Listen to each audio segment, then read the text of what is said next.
The door of orbital station Zeta 9 slid open with a soft hiss. Nobody noticed at first. Traders were busy shouting prices, aliens were drinking glowing liquids, and the guards were half asleep near the main hallway. But then, she walked in.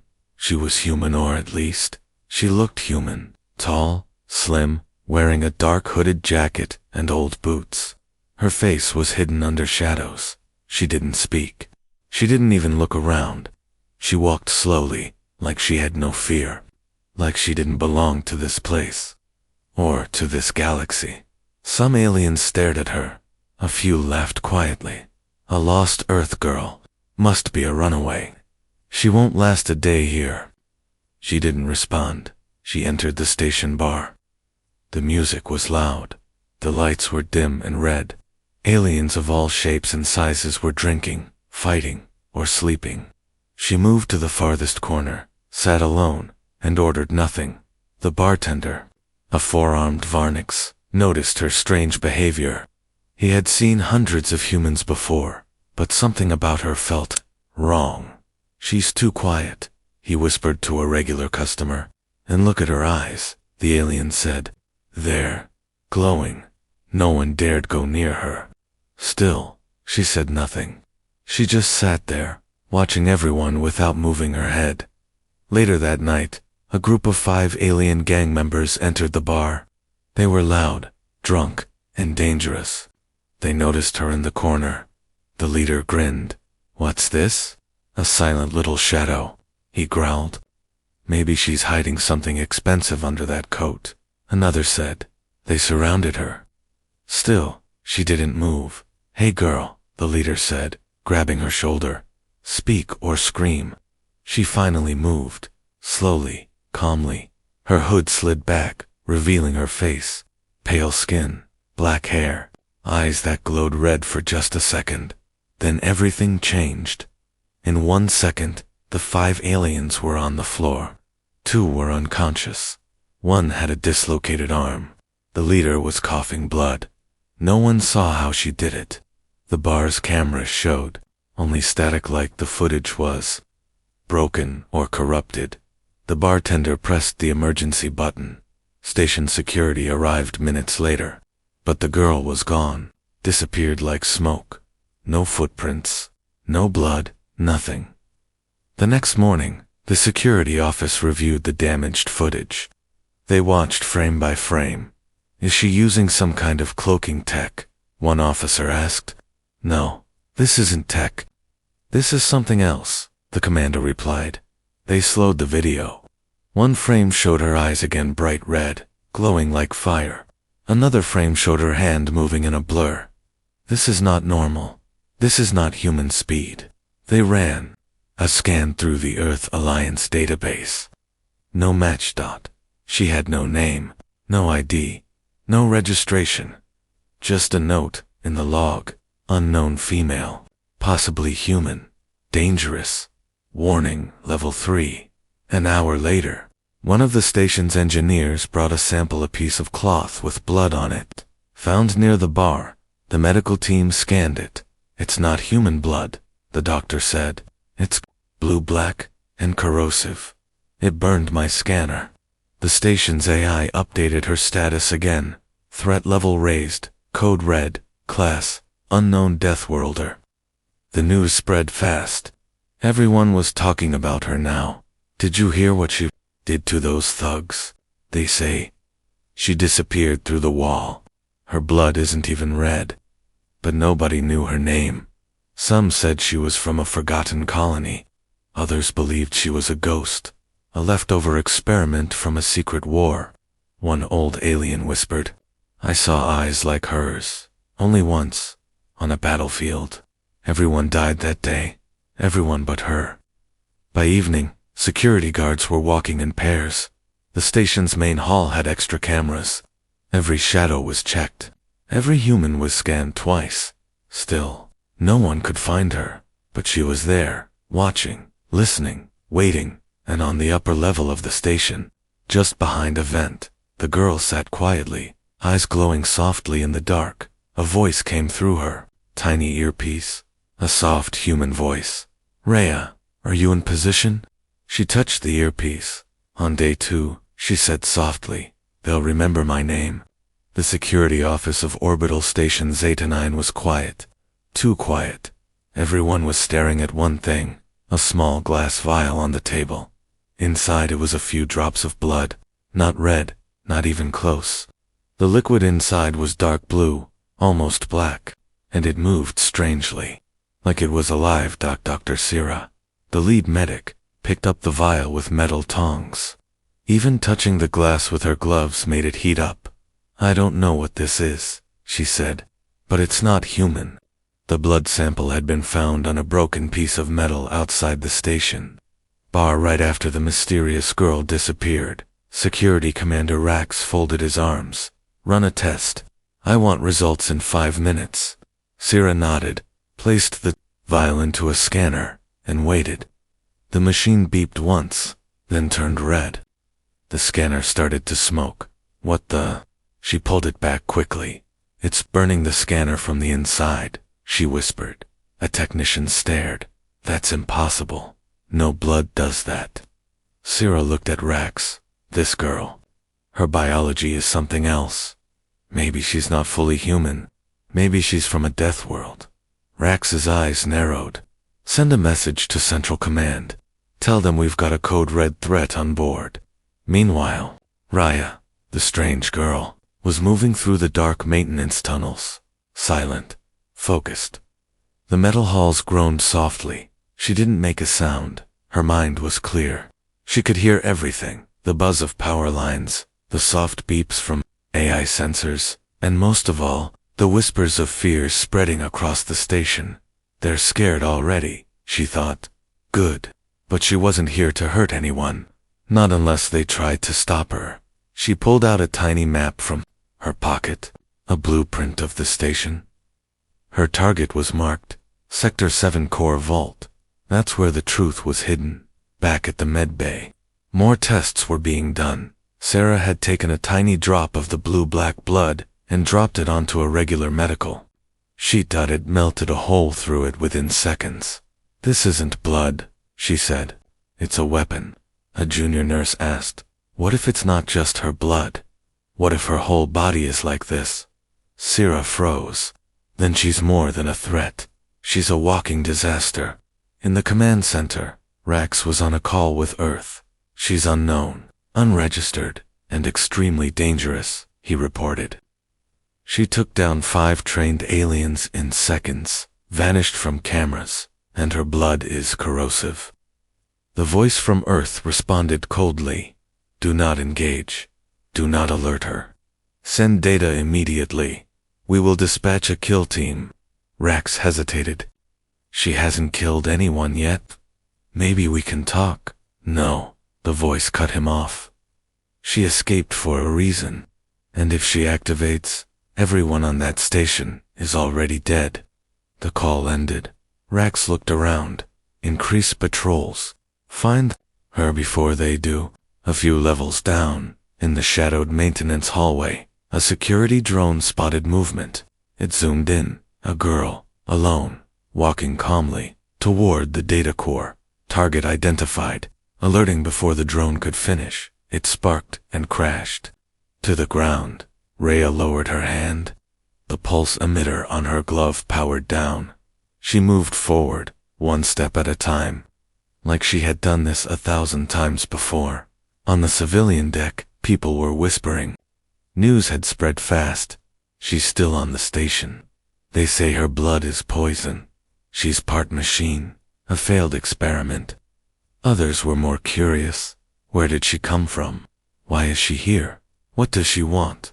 Number 1 had answers, but everyone knew one thing now. She was not just a girl. She was something new, something dangerous, and something very, very alone. Back in the shadows of the control room, a small blinking screen came to life. A secret file was opening. It showed a name, OMEGA13 status, terminated. Origin, Earth. Project Ghostfire type, human clone modified notes. Warning, do not engage. Rhea stared at the screen from afar, hidden behind a panel. Her face was calm. Her eyes were glowing again. So, they still had the file, still tracking her, still lying, but she was done running. She whispered softly, "They think they know what I am." She turned and walked toward the vault, but they've only seen a glimpse. The walls of Station Zaytanine buzzed with energy, but under the bright lights and busy halls, there was one word spreading in whispers. Reya. The girl with glowing eyes. The girl whose blood wasn't red. The girl who vanished like smoke. No one knew where she came from. But now, everyone feared her. In a dark corner of the station, 6 bounty hunters stood around a table. The leader, a large alien with cyber arms, slammed a datapad down. A red picture flashed across it. Reya's face. Target. Unknown female, he read. Reward, 500,000 credits. Dead or alive. Another hunter, a tall reptilian, hissed. She took down trained soldiers. The leader smiled coldly. That just means the pay is real. Let's set the trap. They were fast. They were experienced. And they had a plan. The ambush was set in Sector 9, near the maintenance shafts. It was quiet there. Few cameras. Fewer people. Perfect for an attack. They placed stun mines in the floor, hidden traps in the walls. Drones floated silently above. All they needed now was Reya, and she came. Reya walked slowly into the sector. Her hood pulled low, her steps calm. Her eyes scanned everything. She wasn't stupid. She knew it was a trap. But she didn't turn around. The bounty hunters stepped out from the shadows. "Easy now," said the leader. "You've caused enough trouble." Reya looked at each of them. "You don't want to do this." He laughed. "Oh, we do. 500,000 credits say so." Reya's face showed no fear. She whispered, "You should have brought more." Then she moved. The first drone fired. She dodged. The second fired. She kicked a metal pipe straight into its sensor. It crashed in sparks. 2 bounty hunters rushed her from the left. She spun low, sweeping their legs. One fell hard. The other hit the wall. The floor trap activated, but she flipped back, letting it explode under nothing but air. The leader roared and charged. His metal arms swung like hammers. Reya ducked, then punched his chest. Sparks flew as his armor cracked. "Too slow," she said. He tried again. She jumped, grabbed a pipe overhead, and kicked him in the face with both feet. He dropped. The fight lasted just 19 seconds, and then it was over. The floor was littered with groaning hunters, drones destroyed, weapons broken. Reya stood in the middle, untouched. She looked down at the leader, who lay on his back, coughing. "We weren't told you were this fast," he muttered. "I was built to survive," she said. He blinked. "What? What are you?" Reya turned away. "I'm the result of your mistake." In the station's command center, Commander Rax watched the live feed in shock. "All 6, taken out in under 20 seconds, he whispered. Dr. Sira, standing beside him, nodded slowly. "She didn't kill them. She could have, but she didn't." Rax's face turned hard. "She's not just dangerous, she's better than all of us." Hours later, the bounty hunters were taken to the med bay. None of them would talk. They were too shaken, too afraid. The steel-armed leader whispered again and again. She didn't blink, not once. Reya walked through a quiet hallway, away from the fight. Her jacket torn, her heart still steady. She wasn't running anymore. She was moving with purpose. The station thought it could stop her, but they didn't know who she really was. Not yet. She stopped at a control panel and pulled out a small device from her pocket. It beeped once, then showed a flashing map. Vault, location, confirmed. Access possible. Her target was near. Inside that vault was the truth about her past, her creators, and what they did to her. She clenched her fist. No more hiding. Far away, in a secret lab orbiting a dead moon, Dr. Ivers looked at his screen. He had watched the whole ambush fail. He wasn't angry. He was impressed. "She's ready," he said softly. "She's almost complete," a voice from the shadows replied. "Then activate the failsafe." Dr. Ivers shook his head. "No, not yet. I want to see how far she'll go." His eyes glowed faint red. Rhea stood near a window, watching the stars. Somewhere out there was the one who made her, and soon she would find him. But first, she would show this station that the girl they feared was much more than a rumor. She was real, she was strong, and this was just the beginning. The room was dark, lit only by a flickering screen. On the screen, a secret file was open. The name on it was bold and clear. OMEGA-13 status. Terminated. Commander Rax stared at the file in silence. His hands were shaking. "She's one of them," he whispered. "I thought Earth shut this down." Beside him, Dr. Sira read the file. Her face was pale. "Project Ghostfire," she said. "It was real, ... They built her." The file contained everything. Photos, lab reports, and one cold sentence. "Subject Omega-13, escaped facility during Phase 5. Do not engage. Destroy on sight." Years ago, Earth. Black Site 1 to the sky was gray. Rain hit the roof like bullets. Inside a hidden underground lab, young children were trained like soldiers. No smiles, no games, just commands, tests, and pain. One of them was Rhya. She was the smallest, the quietest, but also the most dangerous. Scientists called her the perfect prototype. Stronger than human, faster than a machine. No fear, no limits. Dr. Ivers, the lead scientist, spoke proudly. "She is not just human, she is survival, weaponized." But something changed. Rhea began to think, to feel, to question. One night, she asked her handler, "Why am I always alone?" He didn't answer. The next morning, she broke out, killed no one, hurt no one, just vanished like a ghost. Now, on Station Zeta-9, that ghost had returned, and the people who made her were watching again, from a private ship in orbit. Dr. Ivers looked at the station's live feed. He was older now, with white hair and cybernetic eyes, but his voice was still sharp. "Subject Omega-13 has resurfaced," he said to the shadowy council behind him. "I will bring her back, or I will end her." A council member replied, "You lost control.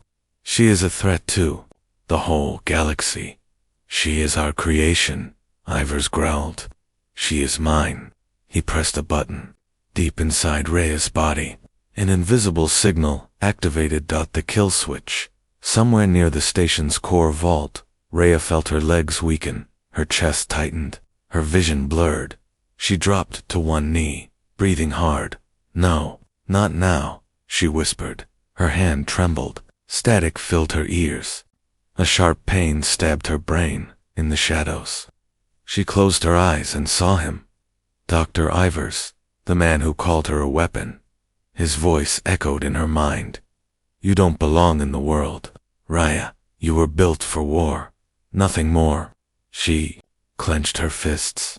"I'm not your weapon," she whispered. With every breath, her body fought the command, fought the control. Her heart was racing. Circuits inside her skin sparked. Metal parts under her spine lit up. But she didn't fall. She stood, back in the med bay. Dr. Sira noticed something strange. The blood sample from Rhea. It was changing. "It's healing itself," she said. "Like it's adapting to every scan, every test." Commander Rax looked at her. "Then she's evolving." Sira nodded. "Maybe that's why they built her." In the control room, alarms suddenly flashed red. "Unauthorized system access detected. Vault breach in progress. Security." Guards rushed toward the core vault, but it was already too late. Rhea stood before the heavy doors, her hand on the panel, her glowing red eyes scanning the interface. The vault opened. Inside were hundreds of secret files, hidden tech, and one thing that made her stop. A photo. A group of children, all like her, standing in rows, silent, cold. She looked at the corner, a small girl with black hair, big eyes. It was her. She wasn't the first. She wasn't the only one, but now, she might be the last. Rya took the photo and tucked it into her jacket. She looked around the vault, her voice low and full of pain. They erased us, hid us, buried us like trash. She placed a small device on the console. Not anymore. The device began uploading everything, every file, every secret, to the galaxy's public network. In orbit, Dr. Ivers watched in horror. Stop her, shut it down, he yelled, but it was too late. The truth was out. On Zetanin, screens lit up across space stations, colonies, and Earth cities. The message spread. Project Ghostfire was real. Children were turned into weapons. They were lied to, abandoned, hunted, and below all of it, one final message. This is Raya. I survived. I remember, and I am done hiding. Sirens screamed across orbital station Zeta-9. Red lights flashed in every hallway. Heavy metal doors slammed shut. Elevators froze. Security bots rolled into place, their weapons armed and ready. The entire station was going into lockdown. Commander Rax stood in the control center, shouting orders. Sector 7 is sealed. I want every guard moving toward the core vault. That girl cannot escape. Behind him, Dr. Zero watched the data feed. She opened the vault, Zero said. She exposed everything, Rex growled. Now she's a target for everyone. We can't let her live. Rhea stood inside the dark vault, calm and still. She had uploaded the truth to the galaxy. Her story was no longer hidden. The world now knew what had been done to her, and to the others like her. But it wasn't over. She knew they would come. For her now, with guns, traps, drones, and fear, and she was ready. She pressed her hand to the side panel. Her gloves lit up. Hidden armor covered her arms and chest. Light, but strong, built into her body, not just worn. Her eyes glowed red once again. They want to fight, she whispered. Then I'll give them one. Above, 10 guards gathered, near the vault entrance. Remember, their leader said, she's fast, smart, and dangerous. Shoot on sight. Do not speak. Do not hesitate. They moved as a unit. Weapons drawn. The doors opened. Silence. The vault was empty. No one there. Clear. Before he could finish the word, a shadow dropped from the ceiling. It was her. In one smooth move, she knocked down 2 guards, kicked the third into a wall, and disappeared again into the smoke. Gas? She's using smoke bombs. No, it's not smoke, one guard said. She's moving too fast. One by one, they fell. None were killed, just disabled, unconscious, broken weapons, frozen in fear.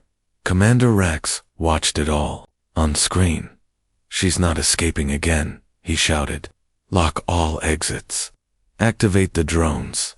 All across the station, defense drones came to life. Floating machines with red lights, auto-targeting sensors, and stun weapons.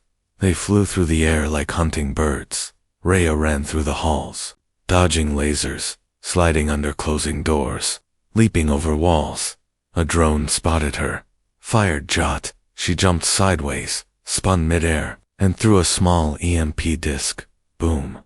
The drone dropped like a stone. Mort followed. She kept moving fast, silent, precise, but even she knew she couldn't fight the whole station. She had to escape. Dr. Sira suddenly looked at her monitor. A single red light was blinking. Commander, she called. She's heading toward docking bay 3. Rax smiled. Seal it.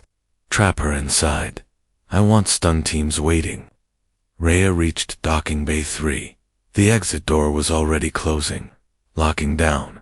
She sprinted forward, her boots hitting the floor hard. Every step echoed like thunder. Just before the final seal shut, she slid under. She made it, but the room was full of guards. At least 20 dots surrounded, no way out. They pointed their weapons. Give up, one shouted. It's over. Rhea raised her hands. Slowly, her glowing eyes scanned the room. I don't want to hurt you, she said softly. No choice now, the guard said. You're not going anywhere. In orbit, inside his dark ship, Dr. Ivers watched the live feed. He smiled. She's cornered.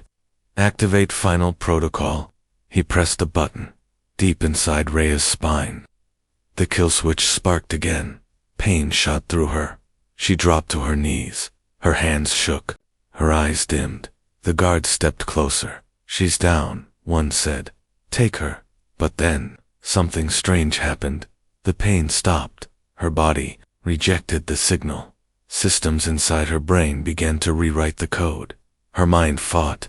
Back. Her memories flashed. The training, the pain, the children beside her, their faces, their screams, and her own voice, young, scared, crying, I don't want to be a weapon.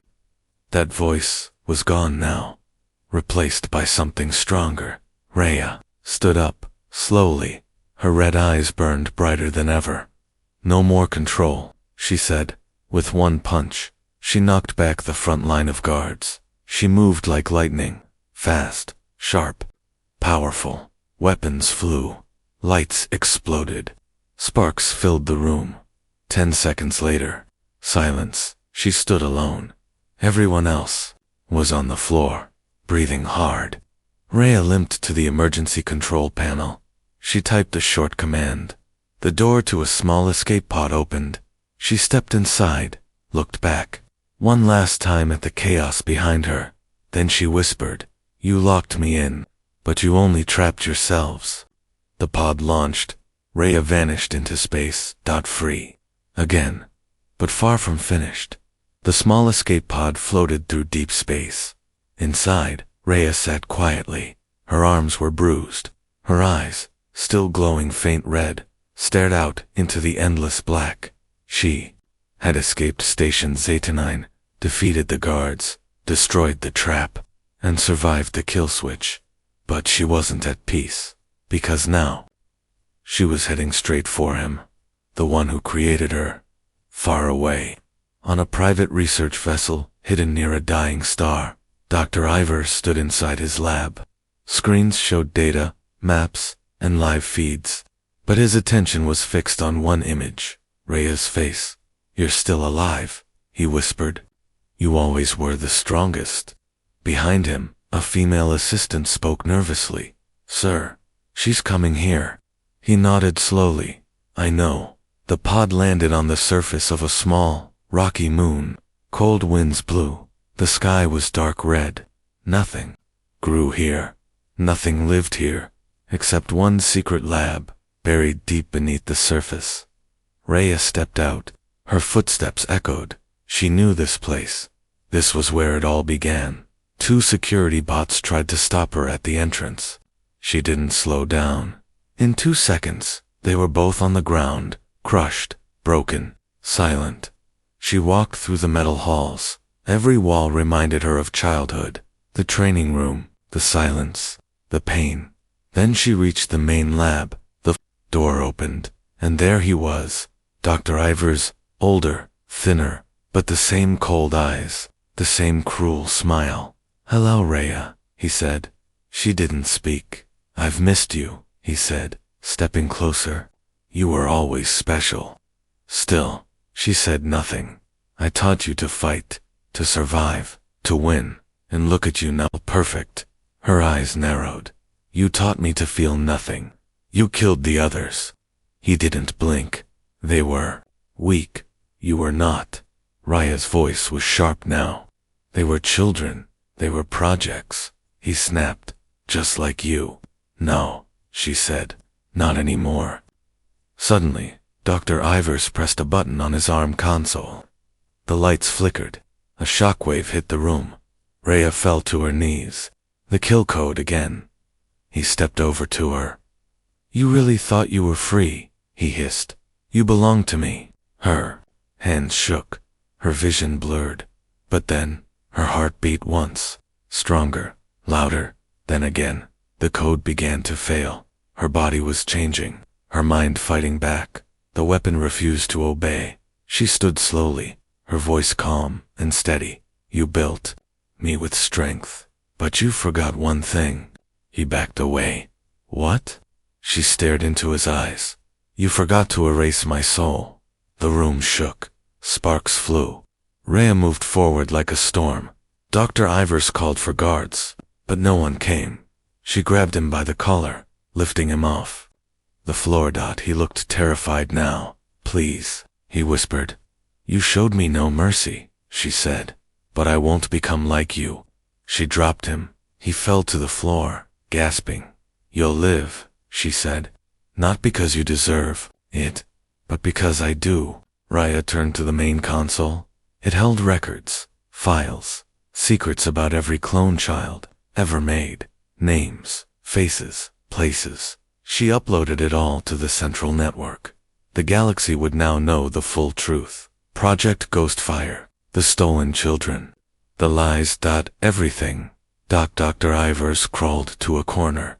Broken, defeated. Rhea walked to the exit. Before leaving, she looked back one last time. No more cages, she said.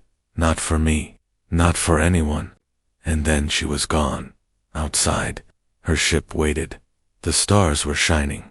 The wind was cold, but her heart was warm. For the first time in her life, she had faced her creator. She had chosen her own path, and now she had a new mission, to find the others. If any of them were still alive, she would bring them home. The stars drifted slowly outside the ship's window. Rhea stood in the small control room of her ship, staring into the endless black. Her hands were calm. Her eyes no longer glowed like fire, but like hope. She had faced the one who made her. She had broken the chain that tied her to the past. Now, it was time to rewrite her future. Across the galaxy, news spread like fire.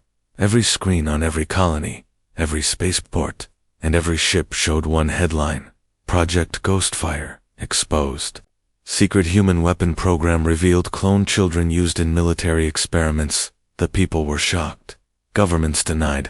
Leaders blamed each other. But the truth was out. Because of her, back on orbital station Zetanin, Commander Rax sat in his dimmed office. His eyes scanned the reports. He saw the messages, the files, the video of Rhea standing in the vault. He leaned back in his chair and sighed. We called her a Code Red, he muttered. Then he looked at the new report on his screen. Code Red reclassified subject Omega. Trace Rhea. Status: sentient, not hostile. Threat level: withdrawn. Note: not a weapon, a survivor. He smiled slightly. I hope she finds peace. Somewhere in deep space, Rhea sat at her ship's console. She opened an old data chip. Inside were dozens of names, old names, children from Project Ghostfire. Her voice was soft. There might be others like me. One by one, she scanned each name. Some were listed as terminated, others missing, but 3 files blinked in green. Possible survivors. Her heart skipped. If they were alive, she had to find them, not for revenge, for family. She set course for the nearest signal, a forgotten moon, cold, quiet, empty on maps. But Rhea didn't believe in empty places anymore. As her ship flew through the stars, she remembered the past, the labs. The pain, the silence, and then, the moment she broke free, she spoke into her ship's recorder. A message to the galaxy. My name is Rhea.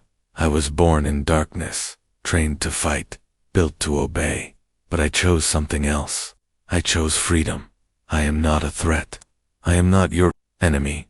I am human, just ... different. And I will not hide anymore. She pressed send. The message echoed across space, spreading like light through a dark room. At the same time, on a distant colony, a teenage girl sat up in bed. Her eyes were glowing faintly blue. She turned to the screen beside her. The message played. Rhea's voice filled the small room. The girl whispered, She's like me. A new hope was born. Rhea's ship landed on the dark moon. She stepped outside, her boots hitting stone. Wind blew dust across the ground. A small base was hidden inside the cliffs. She moved carefully, quietly. Inside she found footprints, tools, signs of life. Then, a sound. Footsteps. Small, light dot from behind a doorway. A boy appeared, thin, pale, scared. He looked at her with wide eyes. "Who are you?" he asked. She smiled gently. "My name is Rhea. I'm here to help." He stared at her, then slowly stepped forward. "You're like me." She nodded. "Yes, and you're not alone anymore." Hours later, they sat near a small fire inside the base. The boy, his name was Kale, told her everything. He escaped the same labs, hid for years, survived. Rhea listened carefully, her heart heavy but warm. "You don't have to hide now," she said. Kale looked up. "What about the others?" "We'll find them," she promised. "All of them." As the fire crackled, Rhea looked up at the sky. A sky without walls, a sky without chains. Once, she had been a weapon, a shadow, a secret. Now, she was a voice, a protector, a light in the dark. And the code red that once haunted her. It was gone, rewritten, written.